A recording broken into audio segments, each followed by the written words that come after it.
വരാനുള്ള കാര്യങ്ങൾ മുൻകൂട്ടി അറിയാൻ കഴിഞ്ഞു എന്ന് പറയുന്നത് നമ്മൾ കേട്ടിട്ടില്ലേ? നമ്മൾ എപ്പോഴും ശ്രദ്ധിച്ചാൽ കാണാം, നമുക്ക് ചീത്തയായിട്ടുള്ള കാര്യങ്ങളാണ് മുൻകൂട്ടി അറിയാൻ പറ്റുന്നത്, നല്ല കാര്യങ്ങളൊന്നും നമ്മൾ അറിയില്ല. അങ്ങനെയാണ് ലോട്ടറി അടിച്ചിരിക്കും, 110% അടിക്കും, പക്ഷെ അങ്ങനെ ഫീൽ ചെയ്യുന്ന ഉറപ്പുണ്ടോ? ഈ ഗ്രന്ഥങ്ങൾ ഇപ്പോൾ പറഞ്ഞ മന്ത്രമഹോദതി, ഇതിനകത്തൊക്കെ എവിടെയെങ്കിലും ദേവത പരീക്ഷിക്കും എന്ന് എഴുതിയിട്ട് കാണിച്ചു തരാൻ പറ്റും? ഇല്ല. അതെന്താ എഴുതാത്തെ? ഈ നമശിവായ എന്ന് പറയുന്നതിനകത്ത് ഒരു എക്സാമ്പിളാണ് ഞാൻ പറയുന്നത്. ഒരക്ഷരം ഈ മന്ത്രത്തിനെ ലോക്ക് ചെയ്യാനുള്ളതാണ്. അതിനാണ് ഉത്കീലന മന്ത്രം എന്ന് പറയും. ഉത്കീലനം എന്ന് പറഞ്ഞാൽ താക്കോലിട്ട് തുറക്കുക. പൈസ ഉണ്ടാവില്ല എന്ന് പറഞ്ഞാൽ മഹാലക്ഷ്മി പൂജ നടത്താത്ത എത്ര പേരുണ്ട്, യന്ത്രം കെട്ടാത്ത ആൾക്കാർ അല്ലേ? ഒരു 25 മഹാലക്ഷ്മി യന്ത്രം അരേ കിട്ടും, എന്നിട്ട് 5 പൈസ ഉണ്ടാവില്ല. സ്വർണ്ണാകർഷണ ഭൈരവൻ ചെയ്യും, സ്വർണം മൊത്തം ബാങ്കിലേക്ക് ആകർഷിച്ചു പോകും. അങ്ങനെ വരുന്നുണ്ടെങ്കിൽ അത് സഹസ്രനാമം ജപിച്ചുകൊണ്ടായിരിക്കില്ല, അവരെ കുലദേവത വല്ലതും പ്രീതിപ്പെട്ടിരിക്കുന്നതുകൊണ്ടായിരിക്കാം. മനസ്സിലായോ? ഒരു മന്ത്രം ഫലിക്കണം എന്നുണ്ടെങ്കിൽ നമ്മളെ ഇഷ്ടത്തിന് തന്നിഷ്ടം, നമ്മൾ ഭയങ്കര സിദ്ധന്മാരാവുക, അല്ലെങ്കിൽ ഹിമാലയത്തിൽ പോയിട്ട് ദേവി ചവിട്ടിത്തരിക, ഇങ്ങനെയൊക്കെ കുറേ ആൾക്കാരുണ്ട്. അങ്ങനെയാണെങ്കിൽ ഇവിടെ ഋഷിമാരുടെ ആവശ്യമില്ലല്ലോ. അവർ ഈ ഗ്രന്ഥങ്ങൾ മുഴുവൻ എഴുതി വെക്കേണ്ട, ഒറ്റ പണി എഴുതാൽ പോരെ? ഓരോ വ്യക്തികൾക്കും ഓരോ രീതികളുണ്ട്, ആ രീതി തന്നെ പോകണം. അപ്പം ഞാൻ പറയുന്നത്, ഇപ്പോൾ അങ്ങേക്ക് ഐശ്വര്യം ഉണ്ടാവാനാണെങ്കിൽ ലളിതാ സഹസ്രനാമം ജപിക്കേണ്ട ഒരു രീതിയുണ്ട്. ആ രീതിയിൽ ജപിച്ച ഐശ്വര്യം ഉണ്ടാവും. അതിന് സമ്പുടീകരിച്ച് ചില മന്ത്രങ്ങളെ കൂട്ടി വെച്ചിട്ട് സഹസ്രനാമം ജപിക്കുക. ആ സഹസ്രനാമത്തിലുള്ള മന്ത്രങ്ങളെ തന്നെ സമ്പുടീകരിച്ച് പുടിതം ചെയ്ത് സമ്പുടീകരണം ചെയ്തിട്ടൊക്കെ ജപിക്കേണ്ട ക്രമങ്ങളുണ്ട്. അപ്പം അതാ ഞാൻ നേരത്തെ പറഞ്ഞ, തോക്ക് കൈ കിട്ടിയിട്ട് കാര്യമില്ല, വെടിവെക്കാൻ അറിയണം. അപ്പം ഇതിൻ്റെ പ്രയോഗവശങ്ങളാണ് ഞാൻ പഠിപ്പിച്ചു കൊടുക്കുന്നത്. അത് പഠിച്ചാലല്ലേ മന്ത്രം കൊണ്ട് കാര്യമുള്ളൂ. എല്ലാ മന്ത്രത്തിനകത്തും ഋഷിമാരെന്ന് പറയുന്ന മണ്ടന്മാരൊന്നുമല്ല. അപ്പം നമ്മളൊരു ഇൻ്റർനെറ്റിനകത്തുനിന്ന് അല്ലെങ്കിൽ ബുക്കിൽ നോക്കിയാലും ഇപ്പം എല്ലാ മന്ത്രവും കിട്ടും. അതെ, ഇപ്പം ഈ പറഞ്ഞ ക്രമം കിട്ടും. പക്ഷെ ഇതിൻ്റെ ഒരു താക്കോൽ ഇവരുടെ കയ്യിലാണ്. ഇതിനകത്ത് ഒരു അക്ഷരം ഈ മന്ത്രത്തെ ലോക്ക് ചെയ്യാനുള്ളതാണ്. പറഞ്ഞ മനസ്സിലായോ? അതായത് ഇപ്പം നമശിവായ എന്ന് ജപിക്കാൻ ചോദിച്ചോ, എന്തുകൊണ്ട് 5 ലക്ഷവും 10 ലക്ഷവും ഒക്കെ നമശിവായ ജപിച്ച ആൾക്കാരുണ്ട്? അക്ഷരലക്ഷം എന്ന് പറയുമല്ലോ. അക്ഷരലക്ഷം മന്ത്രം ജപിച്ചാൽ സിദ്ധി വരും. 5 ലക്ഷം ജപിച്ചു, 10 ലക്ഷം ജപിച്ചിട്ട് ഇവരാരും ശിവനൊന്നും ആവുന്നില്ല. അതെന്താ? അങ്ങനെയാണെങ്കിൽ ഈ പറഞ്ഞത് കറക്റ്റാന്ന് പറയാൻ പാടില്ലല്ലോ. ഈ നമശിവായ എന്ന് പറയുന്നതിനകത്ത് ഒരു എക്സാമ്പിളാണ് ഞാൻ പറയുന്നത്. ഒരക്ഷരം ഈ മന്ത്രത്തിനെ ലോക്ക് ചെയ്യാനുള്ളതാണ്. അതിനാണ് ഉത്കീലന മന്ത്രം എന്ന് പറയും. ഉത്കീലനം എന്ന് പറഞ്ഞാൽ താക്കോലിട്ട് തുറക്കുക. ഈ മന്ത്രം ഉണ്ടെങ്കിലേ മറ്റ് മന്ത്രങ്ങൾ വർക്ക് ചെയ്യുള്ളൂ. ഇത് ഓരോ മന്ത്രത്തിനും ഡിഫറൻ്റ് ആണ്. ഏത് ഗുരുവുണ്ട് ഉത്കീലന മന്ത്രം കൊടുക്കുന്ന ഇവിടെ? ഒരാളുമില്ല. നമ്മൾ ഒരുപാട് കാലമായിട്ട് ആൾക്കാരുമായിട്ട് സംസാരിക്കുന്നില്ലേ, മര്യാദയ്ക്ക് ന്യാസം പോലും പറഞ്ഞു കൊടുക്കില്ല, മൂലമന്ത്രം മാത്രം പറഞ്ഞു കൊടുക്കുക. എന്നിട്ട് ജപിച്ചിട്ട് ഉള്ള ദുരിതങ്ങൾ മുഴുവൻ ഉണ്ടായിട്ട് അനുഭവിച്ച് നാറാണത്ത് കല്ല് പറിക്കാന്നൊക്കെ പറയുമല്ലോ, നാറാണക്കല്ല് പറിച്ചിട്ട് വരിക.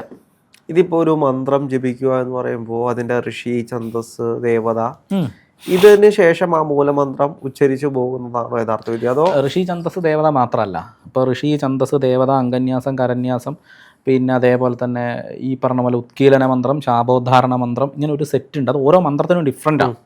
പിന്നെ അതേപോലെ തന്നെ അതിൻ്റെ കവചം, നമുക്കൊരു പ്രൊട്ടക്ഷന് വേണ്ടിയിട്ടുള്ളത്, ഇങ്ങനെയുള്ള കാര്യങ്ങളൊക്കെ ചെയ്യുന്നുണ്ട്. ഇത് ആരോന്ന് പറഞ്ഞു ഉപാസകനായാലും ആഭിചാരം ചോദിക്കുന്നു, അത് നല്ല ഉപാസകനാവാത്തോണ്ടാണ്. കൃത്യമായിട്ട് അത് പറഞ്ഞ രീതിക്ക്. എന്നാൽ അത് ശാസ്ത്രത്തെ ആരും പഠിക്കുന്നില്ല. അതല്ല ഞാൻ പറഞ്ഞത്. ഒരു ഗുരുവിൻ്റെ അടുക്ക പോവുക, ദീക്ഷ വാങ്ങുക, അടുത്ത സെക്കൻഡ് ഗുരു ആവുക, ആ ഒരു സമ്പ്രദായം ഇപ്പം അങ്ങനെ ആകുന്നതിന് തെറ്റൊന്നുമില്ല കേട്ടോ. പക്ഷെ പറയുക, എനിക്ക് പഠിപ്പിച്ചെന്നതാ ഇതാ ഈ സാധന, ഇത് ഞാൻ അതേപോലെ പറഞ്ഞു തരാൻ എനിക്ക് അവകാശമുണ്ട്. വളരെ ക്ലിയർ ആയിട്ടുള്ളൊരു പരിപാടിയല്ലേ? അതെ.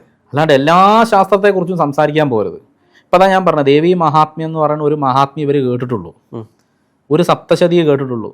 ഒരു സപ്തശതി ഹോമം, അത് ദുർഗയ്ക്കുള്ള നവാക്ഷരിക്കുള്ള സപ്തശതി ഹോമമാണ് നമുക്ക് പോപ്പുലർ ആയിട്ടുള്ളത്. ഈ പറയുന്ന ദുർഗമാർക്കൊക്കെ സപ്തശതി ഉണ്ട്. ഇതിനെക്കുറിച്ച് ആർക്കറിയാം? ആര് പ്രാക്ടീസ് ചെയ്യുന്നുണ്ട്? ഇതെല്ലാം രഹസ്യ വിദ്യകളാണ്. ഇപ്പം വൈദികത്തിൽ ഇതേപോലെ പ്രയോഗമുണ്ട്. അതാ ഞാൻ പറഞ്ഞു, ഒരു സൂക്തം, ഭാഗ്യസൂക്തം എങ്ങനെ ജപിക്കണം അത് നമ്മൾ അറിയണം. വേദപഠന ക്ലാസ്സുകളുണ്ട്, വേദം പഠിപ്പിക്കുന്നുണ്ട്, പ്രയോഗം പഠിപ്പിക്കുന്നില്ല. മനസ്സിലായോ? ഇത് എങ്ങനെ പ്രയോഗിക്കണം എന്നറിയാണ്ട് ഇത് കിട്ടിയോണ്ട് എന്താ കാര്യം? നമ്മുടെ സമയം വെറുതെ വേസ്റ്റ് ആവുകയുള്ളൂ. അപ്പം നമ്മൾ പഠിപ്പിക്കാൻ ഉദ്ദേശിക്കുന്ന ഒരു, അല്ലെങ്കിൽ നമ്മൾ പഠിപ്പിച്ചുകൊണ്ടിരിക്കുന്ന ഒരു കാര്യം എന്താണെന്ന് വെച്ച് കഴിഞ്ഞാൽ, ഇത്തരത്തിലുള്ള കാര്യങ്ങൾ ആൾക്കാരിലേക്ക് എത്തിച്ചാലേ അവർക്കിത് ഗുണപ്രദമാവുള്ളൂ, അല്ലേ?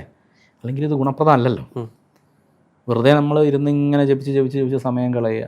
അതാ പറയുന്നത്. ഇപ്പോൾ ശ്രീവിദ്യയിൽ തന്നെ നിങ്ങൾക്ക് ഉതകുന്ന ശ്രീവിദ്യ, ഇപ്പം നമ്മുടെ കേരളത്തിൽ തന്നെ ഈ കളൂരികാ ഭാവത്തിലുള്ള ഭദ്രകാളിയെക്കുറിച്ച് കേട്ടിട്ടില്ലേ? ശ്രീകുറുമ്പ എന്നൊക്കെ നമ്മൾ കേട്ടിട്ടുണ്ടല്ലോ.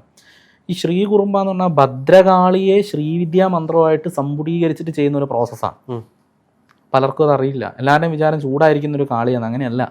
രാജ്ഞി ഭാവത്തിലിരിക്കുന്ന ഭദ്രകാളി അത് ശ്രീവിദ്യ തന്നെയാണ്. പക്ഷേ കാളി സ്വഭാവത്തിൽ. എത്ര തറവാടുകളിൽ ശ്രീകുറുമ്പയുണ്ട് നമ്മുടെ തറവാടുകളിലൊക്കെ ഇല്ലേ? എല്ലാവരും ഭദ്രകാളിക്ക് പൂജ ചെയ്യുക. ശ്രീകുറുമ്പയാണെന്നുണ്ട്. അത് ഭദ്രകാളി അല്ല, കാളിയും ശ്രീവിദ്യയും സമ്പുടീകരിച്ചുണ്ടാക്കിയിട്ടുള്ള ഭാവമാണ്. അവിടെ ഈ കാളിക്ക് രാജ്ഞി സ്വഭാവമാണ്, മഹാരാജ്ഞിയായിട്ട് ഇരിക്കുന്നത്. ന്യാസം മുഴുവൻ ശ്രീവിദ്യയുടെയാണ്. അപ്പം ഇതിൻ്റെയൊക്കെ രഹസ്യ സങ്കേതങ്ങൾ അറിഞ്ഞ് പഠിപ്പിച്ചാൽ 100% ആൾക്കാർക്ക് ഗംഭീരമായ സമൃദ്ധി ഉണ്ടാവും. നമ്മുടെ പൂർവികമായിട്ടുള്ള തറവാടുകളൊക്കെ എന്ത് ഗംഭീരമായിട്ടാണ് പോയിക്കൊണ്ടിരുന്നത് അല്ലേ? നമ്മുടെ എല്ലാവരും കേട്ടിട്ടില്ലേ ഞങ്ങളുടെ തറവാട്ടിൽ ഇങ്ങനെ ഉണ്ടായിരുന്നു എന്നുള്ളൊരു കഥ? നമ്മളെല്ലാവരും കേട്ട, വെറുതെ തള്ളുകയായിരിക്കില്ലല്ലോ, എല്ലാവരും കൂടി ഒരുമിച്ച് തള്ളൂലല്ലോ. ഇല്ല. അപ്പോൾ ഇങ്ങനെ ഇതെന്തുകൊണ്ട് ഈ സമൃദ്ധിയെല്ലാം കൊടുത്തിരുന്ന വിധാനങ്ങൾ നമ്മളിന്ന് നഷ്ടപ്പെട്ടു പോയി. ഇതിനെ തിരിച്ചു കൊണ്ടുവരണം. ഇതാണ് ഞാൻ ഉദ്ദേശിക്കുന്നത്. ഇതിൽ നിന്നെല്ലാം നമുക്കൊരു പ്രത്യേക ശക്തികൾ ലഭിക്കും. അതായത് ഇന്ന് എല്ലാവരും ഇതിൻ്റെ എല്ലാ, അതായത് ഇപ്പോൾ മന്ത്രമാണെങ്കിലും തന്ത്രമാണെങ്കിലും ഇതിനൊക്കെ അപ്പുറത്തേക്ക് ഇതിൽ നിന്നും കിട്ടുന്ന ഒരു ശക്തി അല്ലെങ്കിൽ അതീന്ദ്രിയ ജ്ഞാനം, ഇതിന്റെ പുറകെയാണ് ഇവരെല്ലാം പോകുന്നത്. ഇത് നോക്കിയാണ് പോകുന്നത്. ഇത് യഥാർത്ഥത്തിൽ ലഭിക്കുന്ന ഒരു കാര്യമാണ്. അതീന്ദ്രിയ ജ്ഞാനം എന്ന് പറയുന്നത് നമ്മൾ കുറച്ചുകൂടി എന്താ പറയുക, കോൺഷ്യസ് ആയിട്ട് കാര്യങ്ങൾ അനലൈസ് ചെയ്താൽ നമുക്ക് കിട്ടുന്ന, എല്ലാവർക്കും കിട്ടുന്നൊരു സാധനം. നമ്മൾ അനലൈസ് ചെയ്യുന്ന അങ്ങനെയല്ലല്ലോ. ഇപ്പം ചില ആൾക്കാർ പറയില്ല എനിക്ക് വരാനുള്ള, ഇപ്പം ഈ അഫർമേഷനൊക്കെ കൊടുക്കുന്ന കാര്യങ്ങൾ നമ്മൾ കേട്ടിട്ടുണ്ടല്ലോ, വരാനുള്ള കാര്യങ്ങൾ മുൻകൂട്ടി അറിയാൻ കഴിഞ്ഞു എന്ന് പറയുന്നത് നമ്മൾ കേട്ടിട്ടില്ലേ? അപ്പോൾ ഈ അഫർമേഷന് ഒന്ന് രണ്ട് തരം പ്രശ്നങ്ങളുണ്ട്. നമ്മളിങ്ങനെ വെറുതെ ഇരിക്കുക, രാവിലെ എണീറ്റിട്ട് സന്തോഷിച്ചിങ്ങനെ കിടക്കപ്പായിലിരുന്നിട്ട് പറയാം ഞാൻ 10 ദിവസം കൊണ്ട് എനിക്ക് പൈസ ഉണ്ടാവും, 10 ദിവസം കൊണ്ട് പൈസ ഉണ്ടാവും എന്ന് പറഞ്ഞിട്ട് ചില ആൾക്കാർക്ക് പൈസ ഉണ്ടാവാറില്ല. കാരണം എന്താ? നമ്മുടെ ഉള്ളിൽ അപ്പോഴും തോന്നുന്നുണ്ടാവും ഞാൻ അഫർമേഷൻ ചെയ്യുകയാണല്ലോ, എനിക്കുണ്ടാവാനൊന്നും പോകുന്നില്ല എന്നൊരു സാധനം ഉള്ളിൽ വർക്കൗട്ടാവും. അപ്പം നമുക്ക് ചില ആൾക്കാർക്ക് നമ്മൾ പറയാറുണ്ട് ഈ ഞാൻ ഇങ്ങനെ വിചാരിച്ച് എനിക്ക് ഇങ്ങനെ സംഭവിക്കുമെന്ന്, പക്ഷെ എനിക്ക് അങ്ങനെ സംഭവിച്ചു അല്ലേ?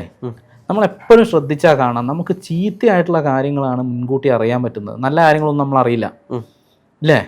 അതായത് എനിക്കിപ്പം എന്തെങ്കിലും, ഇപ്പം താങ്കൾ പറയും എനിക്ക് നാളെ അതിലെ പോകുമ്പോൾ എന്നെ ഞാൻ കാണാൻ പാടില്ലാത്തൊരു വ്യക്തിയെ ഞാൻ കാണും എന്നൊരു സാധനം, അത് കണ്ടിട്ടുണ്ട്. അത് അങ്ങേക്ക് വിഷമം ഉണ്ടാക്കുന്നതായിരിക്കും.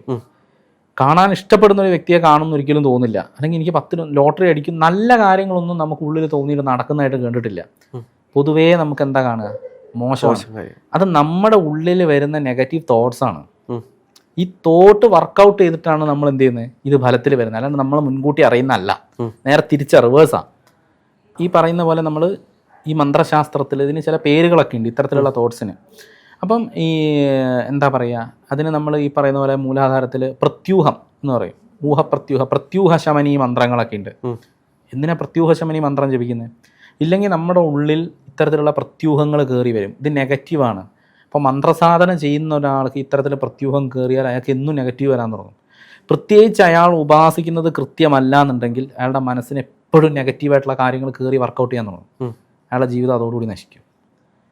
ഇത് വളരെ കോംപ്ലക്സ് ആയിട്ട് നമ്മൾ എന്താ പറയുക, ഒരു ബ്രെയിൻ സർജറിയൊക്കെ ചെയ്യുന്ന പോലെ വളരെ മൈന്യൂട്ടായിട്ട് അനലൈസ് ചെയ്ത് പഠിപ്പിക്കേണ്ട ഒരു വിധാനമാണ്. അല്ല, ഇന്ന് ഒരുപാട് ആളുകൾ ഇപ്പം ക്ഷേത്രങ്ങളിലൊക്കെ ആണെങ്കിലും ഈ കാര്യസിദ്ധി പൂജയ്ക്ക് പോകാറുണ്ട്, കാര്യങ്ങൾ നടക്കാൻ വേണ്ടിയിട്ട്. അപ്പോൾ ഇവര് ഉദ്ദേശിക്കുന്നത് ഇപ്പം ക്ഷേത്രങ്ങളിൽ പോയി കഴിഞ്ഞാലും ആ ഒരാൾക്കൊരു ശക്തി ഉണ്ടാകും. അതുകൊണ്ട് അയാളുടെ അടുത്ത് പറഞ്ഞു കഴിഞ്ഞാൽ, അല്ലെങ്കിൽ ആ ദേവതയുടെ അടുത്ത് പോയി കഴിഞ്ഞാൽ ആ ദേവതയുടെ ശക്തി കൊണ്ട് കാര്യങ്ങളെല്ലാം സഫലമാകും. അതേപോലെ തന്നെ അഫർമേഷൻ കൊടുക്കുന്ന ഒരുപാട് ആളുകളുണ്ട്. മണി മാനിഫെസ്റ്റേഷൻ ചെയ്യുന്ന ആളുകളാണെങ്കിലും ഇവരെല്ലാം അഫർമേഷൻസ് ആണ് കൊടുക്കുന്നത്. ഇതെല്ലാം എങ്ങനെയാണ് ഇവരുടെ ജീവിതത്തെ ബാധിക്കുന്നത്? ഈ കാര്യസിദ്ധി ആണെങ്കിലും അല്ലെങ്കിൽ അഫർമേഷൻ ആണെങ്കിലും. കാര്യസിദ്ധിയുടെ കാര്യം ഇപ്പം നമ്മൾ ചില ദേവതാ വിധാനങ്ങളിൽ എല്ലാവർക്കും കാര്യസിദ്ധി നടക്കാറില്ല. നമ്മൾ കേട്ടറിവ് വെച്ചിട്ടാണല്ലോ പോവുക. ഇന്ന ആൾക്ക് ഇന്നൊരു കാര്യസിദ്ധി നടന്നു, അയാൾക്ക് ആ ദേവതയുമായിട്ട് കണക്ഷൻ ഉണ്ടാവും, നമുക്ക് ഉണ്ടായിക്കൊള്ളുന്നില്ല. ഇതാണ് നമ്മൾ മനസ്സിലാക്കേണ്ടത്. ഇപ്പം മഹാലക്ഷ്മി ധനത്തിൻ്റെ ദേവതയാണ്. പൈസ ഉണ്ടാവില്ല എന്ന് പറഞ്ഞാൽ മഹാലക്ഷ്മി പൂജ നടത്താത്ത എത്ര പേരുണ്ട്, യന്ത്രം കെട്ടാത്ത ആൾക്കാർ അല്ലേ? ഒരു 25 മഹാലക്ഷ്മി യന്ത്രം അരേ കെട്ടും, എന്നിട്ട് 5 പൈസ ഉണ്ടാവില്ല. സ്വർണ്ണാകർഷണ ഭൈരവൻ ചെയ്യും, സ്വർണം മൊത്തം ബാങ്കിലേക്ക് ആകർഷിച്ചു പോകും, എല്ലാം പണയത്തിലായിരിക്കും. അതുകൂടാതെ പിന്നെ 21 വിളക്ക്, 41 വിളക്ക്. ഇത് ഒരു വ്യക്തിക്ക് ഗുണമുണ്ടായെന്ന് കരുതി നമുക്ക് ഉണ്ടായിക്കൊള്ളുന്നില്ല. നമുക്ക് ഗുണമുണ്ടാകുന്ന വേറെ വിധാനങ്ങളുണ്ട്. അത് ചെയ്താൽ നമുക്ക് ഗുണമുണ്ടാവും. അതല്ലെങ്കിൽ എല്ലാവർക്കും കാര്യം നടക്കണ്ടേ? എല്ലാവരുടെയും കൂടി കാര്യം സിദ്ധീകരിച്ച അവിടുത്തെ അവസ്ഥ എന്തായിരിക്കും?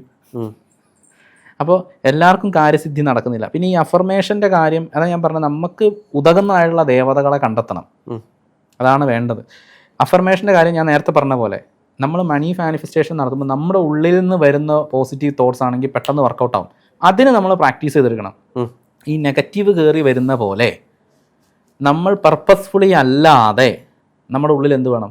പോസിറ്റീവായിട്ട് ഈ കാര്യം നടക്കുന്നൊരു ഫീല് വരണം. നമ്മുടെ ഓരോ സെല്ലിലും ഇത് നടന്നൊരു ഫീൽ ഉണ്ടാവണം. അങ്ങനെയാകുമ്പോൾ മാനിഫെസ്റ്റേഷൻ വർക്ക് ചെയ്യും.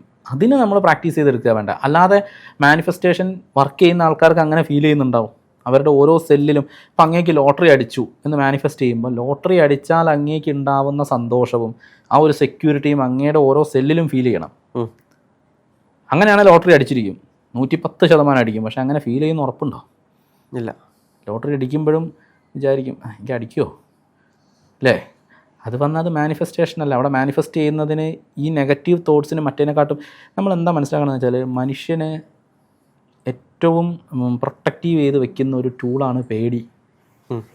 പേടി നമ്മളുടെ എല്ലാം അടിസ്ഥാനമായിട്ട് നമ്മൾക്ക് ഒരു പ്രൊട്ടക്ഷന് വേണ്ടിയുള്ളതാണ്. ലൈഫ് എസെൻഷ്യൽ ആയിട്ടുള്ള നമ്മൾ പേടി ഉള്ളതുകൊണ്ട് നമ്മളൊക്കെ ജീവിച്ചു പോകുന്നത്. പേടിയില്ലെങ്കിൽ റോഡിൻ്റെ നടുക്കിറങ്ങി എന്നാൽ വണ്ടി ഇടിച്ച് കത്തൂലേ? ഇപ്പോൾ റോഡ് ക്രോസ് ചെയ്യുമ്പോൾ നമ്മളൊന്ന് അലേർട്ടാവും, എന്നെ വണ്ടി ഇടിക്കുമോ? അതൊരു പേടിയാണ്. ഈ പേടി നല്ലതാണ്. ഈ പേടി നമ്മളെല്ലാവരിലും ഉണ്ട്. മനസ്സിലായോ? ഈ പേടിയാണ് നമ്മളെ കൺട്രോൾ ചെയ്യുന്നത്. നമ്മൾ ആദ്യം മനസ്സിലാക്കണം അല്ലേ? ഇപ്പം ഒരു മന്ത്രം ജപിക്കുമ്പോൾ ഇപ്പം ഈ പേടിയെ നമ്മൾ ട്യൂൺ ചെയ്ത് നല്ല രീതിക്ക് ഉപയോഗിക്കാൻ പറ്റണം. എല്ലാ കാര്യത്തിനും പേടിച്ച് കഴിഞ്ഞാൽ എന്തായിരിക്കും? എല്ലാ കാര്യത്തിനും നമുക്ക് പേടി വരും. ഏതൊരു കാര്യത്തിനാണ് നമുക്ക് പേടി വരാത്തത്? നമ്മൾ പറയും ധൈര്യവാനായിട്ടിരിക്കുക. പരിചയമില്ലാത്ത ഒരാളോട് നമ്മൾ സംസാരിക്കാൻ വരിക, ആദ്യം നമ്മുടെ ഉള്ളിൽ ഒരു ശങ്ക വരുമല്ലോ. ഇയാളോട് പറഞ്ഞാൽ ഇയാളത് എങ്ങനെ എടുക്കും? ഇയാൾ എത്തരത്തിലുള്ള ആളായിരിക്കും? ഇത് നമ്മുടെ ഒരു എന്താ പറയുക, നിലനിൽപ്പിന് ആധാരമായി എവല്യൂഷണറി നമ്മൾ വന്നൊരു സാധനമാണ് പേടി. അത് നല്ലതാണ്. പക്ഷെ ഇതിനെ കറക്റ്റായി ട്യൂൺ ചെയ്ത് ഉപയോഗിക്കാൻ പഠിച്ചാൽ നമുക്ക് ഈശ്വരനായി മാറാം. അതിനകത്ത് യാതൊരു സംശയവുമില്ല. ആ പഠിക്കുന്ന വിദ്യയാണ് തന്ത്രം. അപ്പോൾ അങ്ങനെ പറഞ്ഞു, ഇപ്പോൾ ഒരു ദേവതയുമായിട്ട് കണക്റ്റ് ആണ്. അപ്പോൾ കാര്യസിദ്ധി നടക്കാനാണെങ്കിലും എന്ത് നടക്കാനാണെങ്കിലും ആ ദേവതയുമായിട്ട് കണക്റ്റ് ആകണം. അതെ. ചില ആൾ പറയും ദേവതയുമായിട്ട് അമ്മയെ പോലെ, മാതാവിനെ പോലെ കണക്റ്റ് ആകണം. ചിലർ പറയും അവിടെ പ്രണയമാണ് വേണ്ടത്, ഒരു കാമുകിയെ പോലെ, അല്ലെങ്കിൽ ആ രീതിയിൽ ദേവതയെ സ്നേഹിക്കണം, അല്ലെങ്കിൽ ഇപ്പോൾ സഹോദരനെ പോലെ, കൂടെ കൊണ്ടു നടക്കുന്ന ഒരാളെ പോലെ അങ്ങനെ കൊണ്ടു നടക്കണം.